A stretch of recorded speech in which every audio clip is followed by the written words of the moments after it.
जब हम गाड़ी में आते हैं तो पूरा समाज भर आओ, लेकिन सुनता रहे हर साल कते कोनी को रोहित शोकेस तो गाड़ी का कथा कते चलो भाई में ना खड़ा होकर उनका खाल बनी के निभाई खतरे हिंदी में देखा रहे।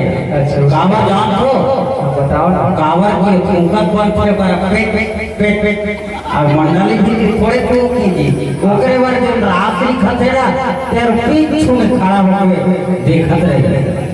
मैं तो आप रहते टाइम देखत रहे मोर गोड़ में बांध के तुई दे रात्रि खा देखता नहीं, लेकिन तुम्हारा गांव बढ़िया है।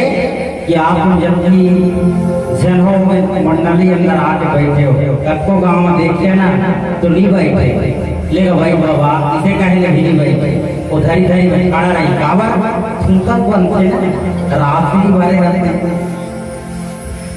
लेकिन रामायण में नहीं हुई अक्सर वो ऑर्केस्ट्रा प्रोग्राम। अच्छा वही भाई भोरहा वगैरह का है जी। हाँ भैया हो चला 4 भी बज गए हैं। हमारे कल तेरी कोर्ट में रिसेप्शन वाला कार्यक्रम है। आप अल्लाह मैं 1-2 बजे और सुना, फिर ओकर बाद हमारे ओम जी 2-3 भजन सुना। ठीक है, लेकिन ताली बजे है फुल एनर्जी के साथ है ना, हमारा कमी नहीं होना चाहिए।